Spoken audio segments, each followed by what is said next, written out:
ठरू शकतो, कधी जन्माला यायचं आणि कधी जायचं. पराधीन आहे जगती. वरद विनायक लोणी येथे संकष्ट चतुर्थी निमित्त उद्धव महाराज मंडलिक यांचे प्रवचन पूर्वकर्मानुसार संपन्न. ठरलेल्या आयुष्याच्या जे काही दिवस त्यानं मोजून दिलेत त्याच्यानंतर निमित्त घडत असतं आणि निमित्ताने इथून निरोप घ्यावा लागत असतो. कर्मण्येवाधिकारस्ते मा फलेषु कदाचन मा कर्मफल हेतुर्भुर्मा ते संगोस्त्व कर्मणी. जे कर्म आम्ही करू त्याचं फल परमात्मा फक्त देईल आणि म्हणून सत्कर्म करणं आमच्या हाती आहे, सत्संगतीत राहणं आमच्या हाती आहे. दुर्योधनाला सुद्धा ते शक्य होतं, पण दुर्योधनाचे त्याच्या मनातल्या भावना त्याचे संकल्पच चुकीचे अशुभ होते आणि म्हणून त्या अशुभ विचारांमुळे शकुनी सारखा शकुनी मामा हा त्याचा मार्गदर्शक आहे, जो एकही वाक्य सरळ बोलत नाही आणि एकही सल्ला चांगला देत नाही.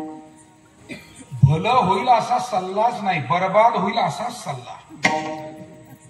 मला असं वाटतं सल्लागार चुकीचे असते तर जो सल्ला घेतो तो गारद झाल्याशिवाय राहत नाही. विठाला विठाला. थोडं दुःख कमी होण्यासाठी, थोडे दिवस आपले दुःखाचे दूर होऊन सुखाचे दिवस येण्यासाठी सुद्धा आपल्या वाडवडील माणसांनी किती काळ वाट पाहिली. आज आपल्याला थोडा वेळ सुद्धा वाट पाहायला कधी कधी आपण धीर धरवत नाही आणि माणसं निराश होतात. निराशेनं कधी कधी नकारात्मक निर्णय जीवनाविषयी घेतात. मला असं वाटतं हे चुकीचं आहे आणि या सर्व गोष्टीसाठी जगद्गुरु तुकाराम महाराज म्हणतात तुमच्याही जीवनात शुभ घडेल, चांगले संकल्प करा. डॉक्टर अब्दुल कलाम साहेब आपल्या लोणीला येऊन गेले, पद्मभूषण डॉक्टर बाळासाहेब विखे पाटलांच्या अधिपत्याखाली. त्यावेळेला इथे त्यांचा कार्यक्रम झाला, पण त्यांचं एक वाक्य फार महत्वाचं, ते नेहमीच सांगायचे की तुम्ही विद्यार्थ्यांना म्हणायचे तुम्ही मोठी स्वप्न पहा. विद्यार्थ्यांना ते काय म्हणायचे, सर्वात महत्वाचा संदेश, आणि ती स्वप्न झोपल्यावर पाहू नका, जीवन जागेपणी ती पहा आणि ती पूर्ण करण्यासाठी कमिटमेंट निर्माण करा, एक संकल्प करा, सातत्य ठेवा, प्रयत्न करत राहा. मला असं वाटतं जीवनामध्ये चांगले संकल्प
Hey,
पुंडलीक वरदा